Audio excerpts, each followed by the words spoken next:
Assalamualaikum warahmatullahi wabarakatuh. Perkenalkan, nama saya Raihan Abika Fahriza, NRP 01 11 18 400 00070. Di sini saya akan menjelaskan terkait tugas mereview jurnal terkait physical property dari material komposit eh, pada jurnal internasional. Untuk jurnal yang pertama di sini saya mengambil 3D printing of mesostructurally ordered carbon fiber dengan matrix polymer composite with unprecedented orthotropic physical properties. Jadi di sini saya mengambil komposit dengan carbon fiber sebagai reinforce-nya dan menggunakan polimer sebagai matriksnya. Jadi di sini uh, ya sudah dalam kehidupan sehari-hari carbon fiber dengan matriks polimer ini sering digunakan sebagai komposit yang memiliki performa tinggi dan juga ringan. Hal ini dikarenakan sifat atau properties dari carbon fiber sendiri yang kuat dan juga ringan. Ya, jadi biasa digunakan untuk reinforce dari matriks polimer. Adanya carbon fiber ini sendiri meningkatkan komposit dari segi karakteristik mekanikal dan juga elektrikal dan thermalnya. Di mana biasanya polimer ini memiliki karakteristik elektrikal yang lemah, tapi di sini dapat dikuatkan oleh adanya carbon fiber. Lalu untuk proses manufakturnya biasanya di sini digunakan proses konvensional seperti hand layup, filament winding proses, dan teknik cetak dengan memvakum resin yang berlebih. Namun kekurangan teknik-teknik manufaktur yang konvensional ini harganya yang terlalu mahal dan juga sulit untuk diulang proses manufakturnya jika terjadi kesalahan pada proses desain atau proses pembuatan cetakan. Oleh karena itu digunakan metode lain yaitu 3D dengan menggunakan teknik 3D printing atau lebih spesifiknya dengan teknik direct ink writing. Jadi di sini campuran dari polimer dan juga carbon fiber akan diinjeksikan lewat nozzle pada 3D printing dan nanti dapat dicetak dalam bentuk geometri yang sesuai dengan desainnya.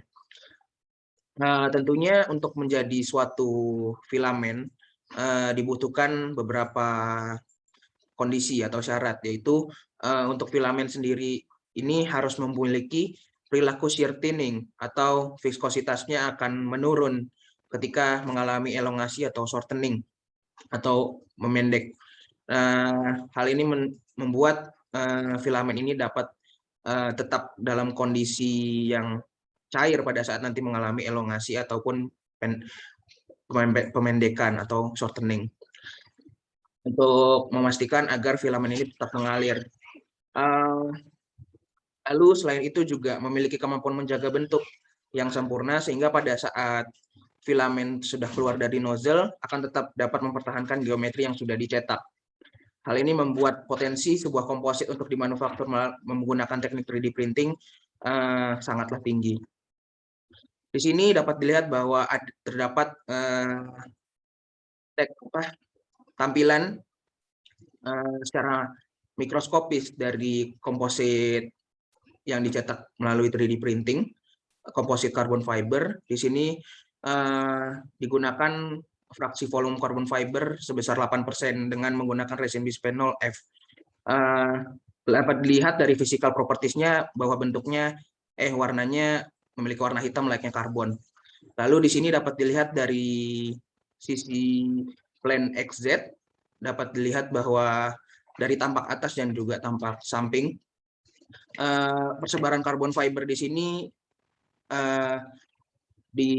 tersebar secara merata dan untuk karbon fibernya sendiri ini terbentuk dalam bentuk discontinuous atau short fiber. Kemudahan pada teknik 3D printing ini sangat membantu dalam proses manufaktur dikarenakan kita dapat mengontrol struktur mikro dari part atau geometri yang dicetak serta susunan relatif dari fasa fiber karbonnya.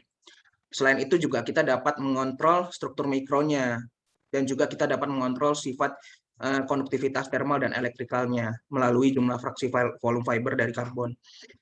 Dengan meningkatkan jumlah fraksi volume fiber karbon, akan meningkatkan juga konduktivitas elektrikal dan juga thermalnya.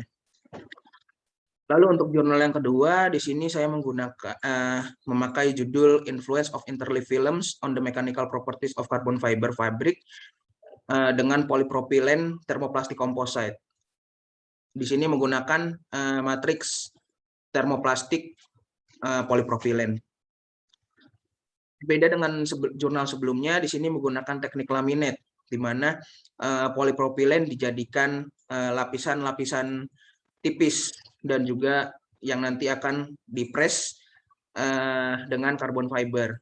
Jadi pada saat lapisan polypropylene ditaruh di bagian paling bawah, lalu dilanjutkan dengan lapisan carbon fiber, lalu ditimpa lagi dengan lapisan polypropylene. Lalu dicetak dengan hot press pada temperatur 230 derajat selama 10 menit dengan tekanan sampai 28 megapascal selama 10 menit. Hal ini dilakukan untuk mencegah carbon fiber keluar dari susunannya dan juga membuat void atau pori-pori udara dalam komposit dapat keluar. Fiber yang digunakan pada proses ini digunakan sebanyak 53% dari fraksi volume fiber. Ketebalan densitas dari komposit di atas ditentukan dari variasi ketebalan lapisan PP yang disisipkan sebagai matriks. Tapi variasinya itu mulai dari 0 mikrometer sampai dengan 140 mikrometer. Semakin tebal lapisan PP yang dimasukkan akan menambah ketebalan dari kompositnya. Yang awalnya 3,52 tanpa adanya sisipan lapisan PP akan menjadi 3,65 ketika ditambahkan lapisan PP. Tetapi jarak antara ketebalan teoritis dengan ketebalan asli semakin besar jika lapisan yang disisipkan semakin tebal. Hal ini dikarenakan akan semakin banyak resin berlebih yang ditekan keluar pada saat proses kompresi. Lalu untuk densitas sendiri juga akan semakin menurun pada saat ketebalan lapisannya meningkat, ketebalan lapisan polypropylennya meningkat. Hal ini dikarenakan fraksi volume dari komposit juga ikut menurun karena adanya tambahan dari lapisan yang ditambahkan.